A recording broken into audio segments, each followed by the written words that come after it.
this past summer for my birthday, my son and I went to visit family up in St. Louis, and um, driving through the first neighborhood we lived on, I mean, when you're a kid, like that street was huge. I mean, we lived in the middle of a circle.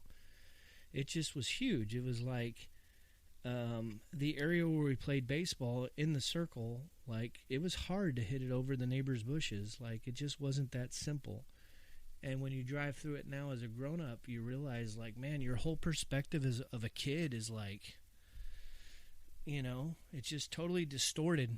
But at the same time, um,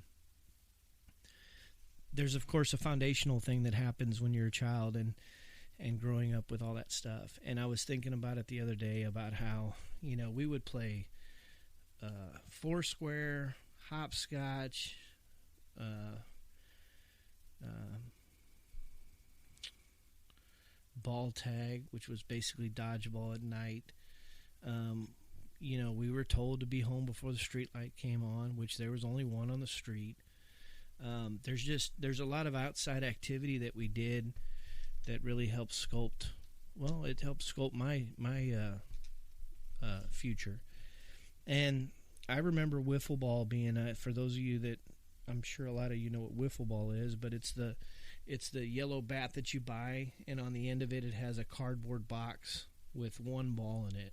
One ball, which, by the way, if you play long enough, the thing starts cracking, and you can never go find multiple balls. Like, you have to go buy the whole assembly again with the bat and the ball. But anyway, wiffle ball was a big deal in our neighborhood. So sometimes we would play wiffle ball using the yellow wiffle ball bat, but with a tennis ball and stuff like that. But anyway, the neighbors down the street. So I grew up in a neighborhood where most of the kids were older than me. And it's funny how, it's just funny how things were socially different back then. Let me give you an example. We had two individuals. So, like, my dad's name as a kid, he's Jim. Well, I was always known as Jimmy, right? That makes sense, right? You got the dad, Jim, and the son, Jimmy. Well, there was two kids in the neighborhood named Paul, and one of them was known as Fat Paul, and one of them was known as Big Paul. And that's how everybody, including the parents, distinguished between the two Pauls. So if you were saying I'm going over to Paul's house, you would either say I'm going to Fat Paul's house or I'm going to Big Paul's house. And I certainly don't condone that kind of talk this day, but it just kind of goes to show how socially things have changed. And I guess people grow up and realize what's appropriate behavior and what's not, because I certainly wouldn't refer to somebody like that today, and I wouldn't encourage my kids or anybody like that to do that. But anyway, so Big Paul's in high school. He's the jock. He's on the high school hockey team. I'm probably in like 4th or 5th grade.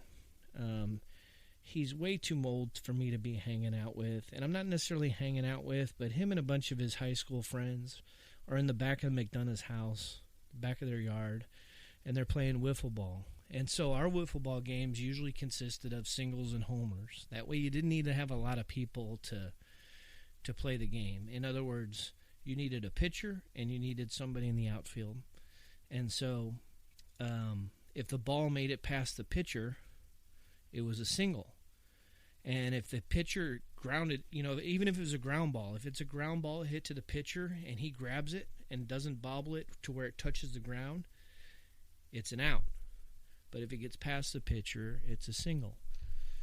And then, of course, over the outfielder's head is a homer. So our games were called singles and homers. Hey, you guys want to play singles and homers? And then the backstop for the strike zone was a lawn chair, and I remember these lawn chairs in particular were like the metal cast iron ones painted black. And if the ball, as long as you hit the ball, if you're pitching and the ball goes right against the backstop of the backrest of the chair or hits the arms on the side of the chair, that's a strike. That was a strike zone. So you didn't have to have a catcher for the most part. And if you threw 3 strikes in there, and anybody who's seen somebody who actually knows how to throw a wiffle ball, it's incredible to watch somebody who knows how. There's 4 different ways to throw the wiffle ball, basically. One will make it go to the left, one will make it go to the right, one will make it float up, and one of it will just make it go like crazy, like a screwball. And it's really fun to watch. But anyway, so Big Paul and his friends are playing in the back of the McDonough's house. And so behind the neighborhood, behind our street, is a creek. And creek with woods and all that stuff. And so basically, a lot of times the ball would end up in the woods if you hit a home run. But for whatever reason, me being who I am, I'm talking a lot of trash to these guys. Like, man, y'all suck. Or I don't know. Somebody was batting and I was just talking a lot of trash. Well, somewhere along the line, I suggested that, hey, if I had a real baseball, or they asked me to come strike them out, come try to strike us out, Jimmy, you know? And I remember, I can do it, but I need my own baseball and my own glove and, you know, but I could strike you out with 3 pitches, right? So I'm like a 9 or 10-year-old kid, and these kids are in high school.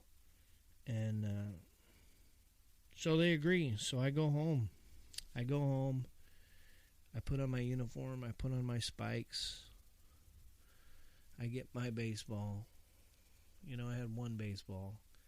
And I go back down there, and I'm going to strike out Big Paul. And so I think, you know, I don't remember all the detail. I only remember the important stuff, right? And so I'm probably warmed up or whatever, and you know, he's there with 4 or 5 of his kids that were not from our neighborhood, right? So, you know, I remember specifically throwing the first pitch, and if Big Paul, I don't think he could have hit that ball any harder.